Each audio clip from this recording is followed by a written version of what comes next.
Good day, sir. I am Jason Siyugo and I'm going to report my topic about the solid waste management hierarchy. Next slide, please.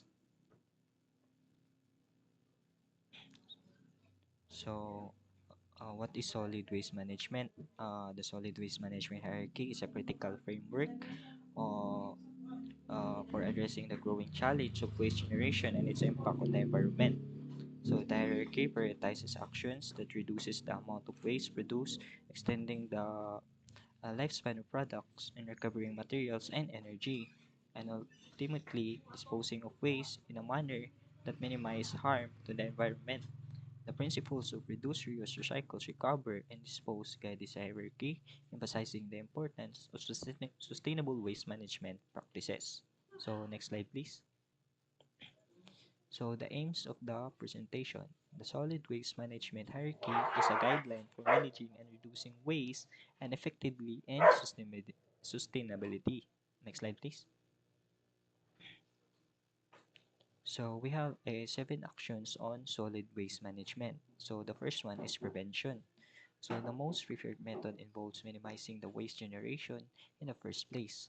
This can be achieved by designing products to use fewer materials, extending product lifespan, and reducing consumption. So this is designed for environment for creating products that use fewer materials that are easier to repair and have a longer lifespan. So encouraging consumers to buy only what they need and for products with minimal packaging and implementing production techniques that minimize waste and use fewer raw materials. So next slide, please. Minimization. So also known as source reduction. So this step focuses on reducing the amount and toxicity of waste generated. Strategies include improving manufacturing processes, using fewer hazardous materials, encouraging consumers to buy in bulk to reduce packaging waste. So reducing the quantity and toxicity of materials before they become waste. This include using non-toxic or least toxic alternatives in manufacturing and packaging. So like streamlining processes to use resources more efficiently, thus generating less waste or encouraging bulk purchases to reduce packaging waste and the frequency of transpose related emissions. So next slide, please. So we have reuse. So reusing items extends their life and delays their entry into the waste stream, of course. So this can be done by repairing, donating, or selling items instead of discarding them. So fixing and maintaining items to extend their useful life instead of discarding them. Finding new uses for old items such as converting an old jar into a storage container, donating on or selling items that are no longer needed but still usable so that we can reduce the demand for new products. Next slide, please. Or recycling.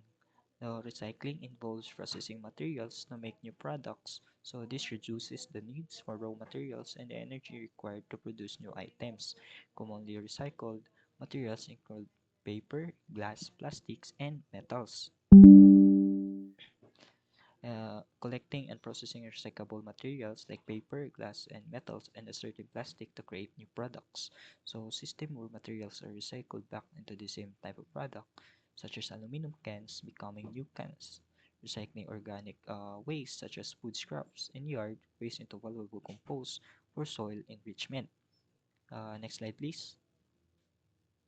So we have energy recovery. So energy recovery is a waste to energy processes convert non-recyclable waste materials into usable heat, electricity, or fuel.